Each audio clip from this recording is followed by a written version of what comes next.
Hi, I'm Nicole, and I have a passion for bringing others closer to Jesus. I have my master's in theological studies, and I take joy in uncovering the historical backdrop of the Bible, not only to gain a deeper insight, but also to have it come alive in a new and a fresh way. I have loved Jesus since I was a very little girl and stayed dedicated to him. However, he is constantly refining me, and the Word of God is always amazing me. Sometimes I could just sit in awe at how Jesus died for me before I even loved him. And I love to share that love and the life-changing truths of the scriptures with retreats, conferences, events, small groups, even one-on-one. My prayer is that everyone would experience the life-changing love of Jesus.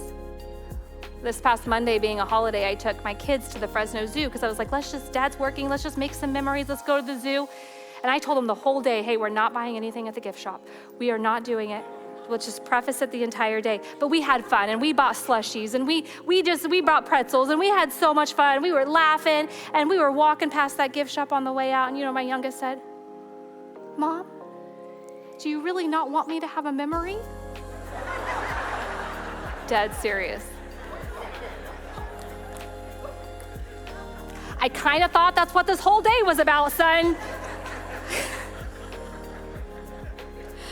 I have to think that perhaps Jesus giggled when his disciples, who he has spent so much time investing in, pouring in, he even makes sure they're fed, he makes sure they're taken care of, he just keeps loving on them, and the moment there's a storm, they're like, do you not care if we die? God will use that. No time is wasted when you give that time to the Lord.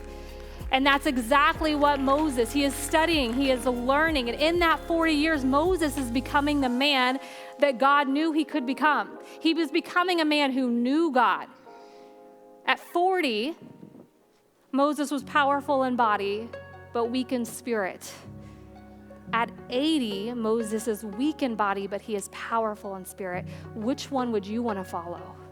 You see, Jesus did not just come so that you could live life in eternity. He came so that you could live life for eternity and live life to the fullest here on earth each and every single day. God will always call us to the harder. Why? Because it's always about relationship with him. And when you're called to the harder, you have to lean into him, you have to tap into him, and then your strength becomes his strength because you can't do it on your own. And that is the whole purpose of this. Submission doesn't mean we follow the person in the room that knows the most, that has the most wisdom. Submission is all about the men and women that we are becoming.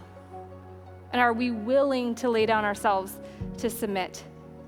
Submission is not a woman's thing. It's a human being thing. It's something that we are all called to do in the scriptures.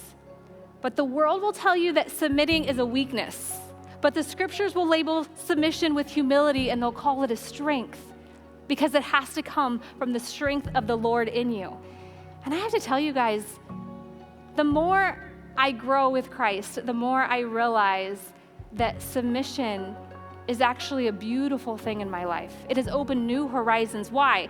Because it takes the center of my universe, which is naturally myself, me, myself, and I, and it brings me to the outside, and it puts God as the center. And man, he just shows me so many new things as this is a strength. I titled this message Home Improvement because not only did I love the show Home Improvement as a kid, more for the reasons of Jonathan Taylor Thomas in the 90s, but I also love the fact that Tim Taylor would always mess everything up and then always had a good lesson to share at the end.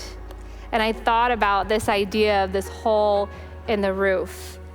Because honestly, friends, as we end tonight, I need you to understand that inviting Jesus into your home to do his business may often look messier before it looks cleaner.